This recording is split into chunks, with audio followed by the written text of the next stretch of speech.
Good morning, Lord. Good morning po sa ating lahat, mga kapatid. Pagpalang umaga po sa ating lahat. Ngayon naman po ay magbabasa tayo ng salita ng ating mahal na Panginoon, ating Diyos na buhay. Dito po tayo sa Mateo 16. Hininga ng tanda si Jesus.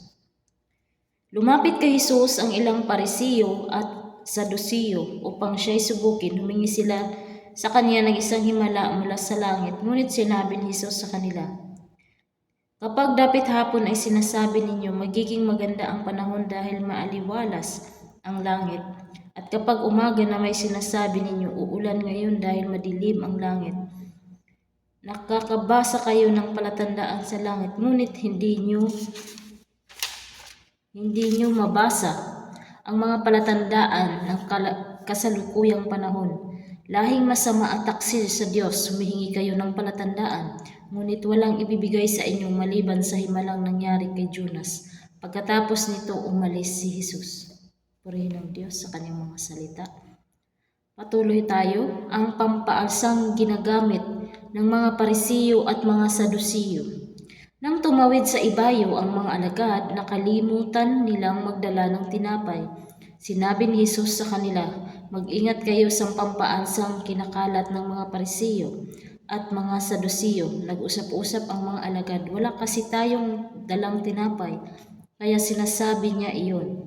Alam ni Jesus ang pinag-uusapan nila, kaya't silang tinanong, "Bakit ninyo pinag-uusapang wala kayong dalang tinapay? Napakaliit ng inyong pananampalataya. Hindi pa ba ninyo naunawan hanggang ngayon? Nakakalimutan na ba ninyo ang 5 tinapay na pinaghati-hati para sa 5,000 tao? Ilang kain ng tinapay ang lumabis? Gayon din ang 7 tinapay para sa 4,000. Ilang kain na ang tinapay ang lumabis? Hindi tungkol sa tinapay ang sinasabi ko nang sabihin ko sa inyong mag-ingat kayo sa pampaalsang kinakalat ng Parisiyo at mga Sadusiyo. Hindi ba ninyo maunawaan ito? At maunawaan nila na sila'y pinag-iingat niya sa mga katuruan ng mga Parisiyo at Sadusiyo at hindi sa pampaalsang ginagamit sa tinapay. Ang pahayag ni Pedro tungkol kay Jesus. Nang dumating si Jesus sa bayan ng Cesarea ng Filipos, tinanong niya ang kanyang mga alagad, "Sino raw ang anak ng tao ayon sa mga tao?" At sumagot sila, "Ang sabi po ng ilan, kayo si Juan na tagapagbautismo. Sabi po naman ng iba, kayo si Elias, at may nagsabi pong kayo si Jeremias o isa sa mga propeta." Tinanong ulit sila ni Jesus, "Ngunit para sa inyo, sino ako?" Sumasagot si Simon Pedro, "Kayo po ang Kristo, ang anak ng Diyos ng buhay." Sinabi sa kanya ni Jesus, "Pinagpapala ka, Simon, na anak ni Jonas, sapagkat ang katotohanan ito ay hindi inihayag sa iyo ng sinumang tao, kundi ng aking Ama na nasa langit. At sinasabi ko sa iyo, ikaw ay Pedro, at sa ibabaw ng batong ito ay tatayo ko ang aking iglesia, at ang kapangyarihan ng kamatayan ay hindi nagtatagumpay laban sa kanya. Ibibigay ko sa iyo ang mga susi ng kaharian ng langit. Ang ipagbabawal mo sa lupa ay ipagbabawal sa langit, at ang ipinahintulot mo sa lupa ay ipinahintulot din sa langit." At mahigpit niyang iniutos sa kanyang alagad ang huwag sabihin sinuman na siya ay ang Kristo. Unang pagpapahayag ni Jesus tungkol sa kanyang kamatayan at muling pagkabuhay.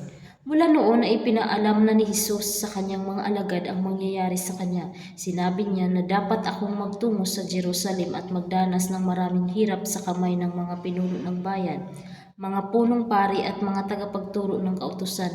Ako'y papatayin, ngunit sa ika-3 araw ako'y muling mabubuhay. Dinala siya ni Pedro sa isang tabi at pinagsabihan, "Panginoon, huwag nawang itulot ng Diyos kailanman hindi iyan mangyayari sa iyo." Ngunit hinarap siya ni Jesus at sinabihan, "Lumayo ka, Satanas. Hadlang ka sa aking landas. Ang iniisip mo hindi sa Diyos kundi sa tao." Sinasabi ni Jesus sa kanyang mga alagad, "Sinumang magnanais sumunod sa akin ay kailangan itakwil ang kanyang sarili, pasanin ang kanyang cross at sumunod sa akin. Ang paghahangad ng maligtas ng kanyang buhay ay mawawalan nito. Ngunit ang mawala ng kanyang buhay alang-alang sa akin ay magkakamit nito. Sapagkat anuman ang mapapala ng isang tao, makamtan man niya ang buong daigdig, ngunit mapapahamak naman ang kanyang sarili. Ngunit ang maibibigay ng isang tao kapalit ng kanyang buhay, sapagkat darating ang anak ng tao nang kasama ang mga anghel at taglay ang dakilang kapangyarihan sa kanyang ama. Sa panahong ito, gagantipalaan niya ang bawat tao ayon sa ginawa nito. Tatandaan ninyo, mailan sa inyong naririto na hindi mamamatay hanggat hindi nila nakikita ang anak ng tao na dumarating bilang hari. Purihin ang Diyos sa kanyang mga salita, mahal kong mga kapatid.